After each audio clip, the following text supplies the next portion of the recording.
तो दिल्ली सरकार के दिल्ली स्टेट कैंसर इंस्टीट्यूट के 2 नर्सिंग ऑफिसर कोरोना पॉजिटिव पाए गए हैं। 2 दिन पहले इसी अस्पताल के कोरोना से संक्रमित डॉक्टर की खबर सामने आई थी, जिसके बाद अस्पताल ने डॉक्टर के संपर्क में आए हुए 19 लोगों का टेस्ट कराया। इनमें से 2 नर्सिंग ऑफिसर कोरोना पॉजिटिव पाए गए हैं। अब इन नर्सिंग ऑफिसर के संपर्क में आए लोगों की सूची बनाई जा रही है और जांच की जा रही है। तो बड़ी खबर आपको बता दें, दिल्ली में हम देख रहे हैं कि लगातार कोरोना पॉजिटिव मामले सामने आते जा रहे हैं और डॉक्टर्स भी इसकी चपेट में आ चुके हैं। कुल अब तक दिल्ली में 8 डॉक्टर्स कोरोना पॉजिटिव पाए गए हैं और दिल्ली स्टेट कैंसर इंस्टीट्यूट के 2 नर्सिंग ऑफिसर भी कोरोना पॉजिटिव पाए गए हैं। विश्वजीत हमारे साथ, हमारे सहयोगी जुड़ गए हैं। विश्वजीत, डॉक्टर्स भी अब कोरोना की चपेट में आ रहे हैं। राजधानी में 8 डॉक्टर्स आ चुके हैं और अगर हम इस वाले मामले की बात करें तो इसमें भी एक डॉक्टर पॉजिटिव आए, फिर उसके बाद में नर्सिंग ऑफिसर भी अब कोरोना पॉजिटिव आए हैं। देखिए, ये दरअसल चूंकि सीधे सेवा में डॉक्टर्स और नर्सिंग स्टाफ जुड़े हुए हैं और ये सिर्फ यहाँ नहीं, बाकी जो दुनिया के दूसरे देशों में भी था, वहाँ भी ऐसे मामले आए थे। लेकिन ये जरूर है कि थोड़ी चिंता ये बढ़ाने वाली बात है कि एक के बाद एक डॉक्टर और नर्सिंग स्टाफ भी, चूंकि एक जब डॉक्टर चपेट में आता है तो फिर उनके साथ जो लोग हैं वो सभी आशंका के घेरे में आते हैं और फिर नर्सिंग स्टाफ भी उसमें आते हैं, या नर्सिंग स्टाफ आता है तो फिर डॉक्टर भी उसकी चपेट में आ सकते हैं। तो ये नई जो पुष्टि हुई है, ये वाकई कह सकते हैं चिंता बढ़ाने की बात है कि जो दिल्ली स्टेट कैंसर इंस्टीट्यूट है, वहाँ के 2 नर्सिंग ऑफिसर वो उसमें शिकार हुए हैं, क्योंकि पहले 2 दिन पहले डॉक्टर को पॉजिटिव पाया गया था, अब नर्सिंग स्टाफ को पाया गया है। तो हालांकि उन सबको क्वारंटाइन में भेजा जा रहा है। सरकार की ओर से पहले ही ये कहा गया है कि 14 दिन तक डॉक्टर लगातार और जो नर्सिंग स्टाफ है और जो वहाँ पर बाकी भी कर्मचारी हैं वो सभी 14 दिन तक ड्यूटी देंगे, फिर 14 दिन तक क्वारंटाइन में जाएंगे। तो सरकार ने तैयारी पहले से की है, लेकिन इस तरह की चीजों से थोड़ा जो है कह सकते हैं कि मनोबल को झटका लगता है, क्योंकि जब लोग सीधे सेवा में जुड़े हुए हों और वो उससे संक्रमित हो रहे हो तो ये एक सवाल खड़े करता है। हालांकि ये मोहल्ला क्लिनिक के भी 2 डॉक्टर पहले ही संक्रमित हो चुके हैं और भी कई अस्पतालों में डॉक्टरों के संक्रमित होने की बात सामने आ रही है।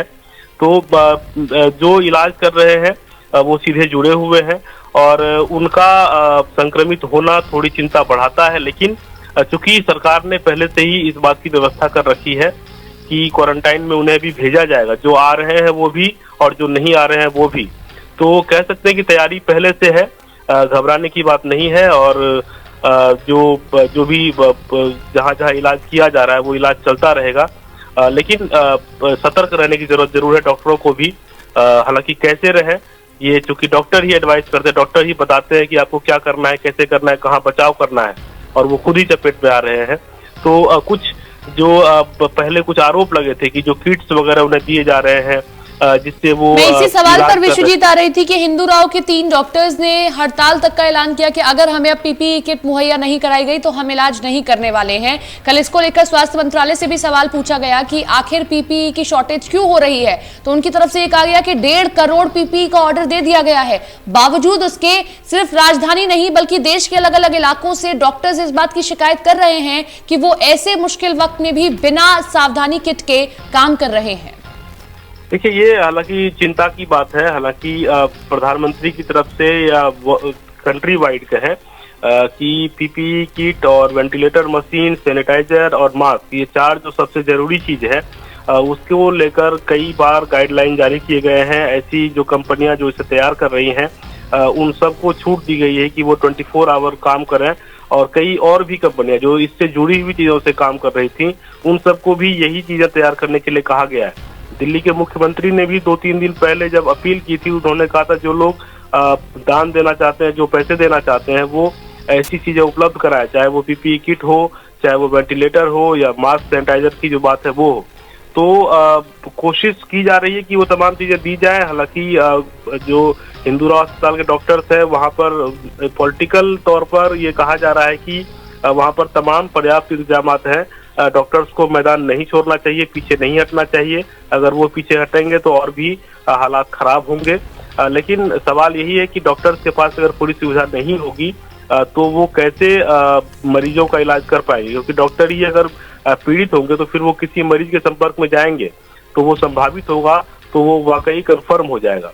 तो ये तमाम सवाल हैं जिसका जवाब ढूंढा जाना है, लेकिन सभी मिलकर लड़ाई लड़ रहे हैं और इसलिए डॉक्टर चूंकि फ्रंट रनर है, हर किसी के इलाज में सबसे पहले डॉक्टर की भूमिका है और दूसरी भूमिका पुलिस की है। तो वो लोग अगर साथ नहीं होंगे तो कैसे होगा। लेकिन सरकार की ओर से बार बार ये कहा जा रहा है कि इन चीजों की जल्द पर्याप्त मात्रा में आपूर्ति हो जाएगी और कई जगहों पर की भी जा रही है। कई संगठनों की ओर से भी इसके वितरण किए जा रहे हैं, अस्पतालों में जगह जगह दिए जा रहे हैं, लेकिन वो पर्याप्त मात्रा में पहुंचना अभी भी बाकी है। जब तक वो पर्याप्त मात्रा में नहीं पहुंचता तब तक इस तरह की चिंता बनी रहेगी। लेकिन फिलहाल ये उस चिंता की ही वजह है या पर्याप्त मात्रा में संसाधन नहीं होने की वजह है कि नर्सिंग स्टाफ और डॉक्टर्स एक के बाद एक कोरोना की चपेट में आ रहे हैं। चलिए, शुक्रिया आपका तमाम जानकारी के लिए विश्वजीत।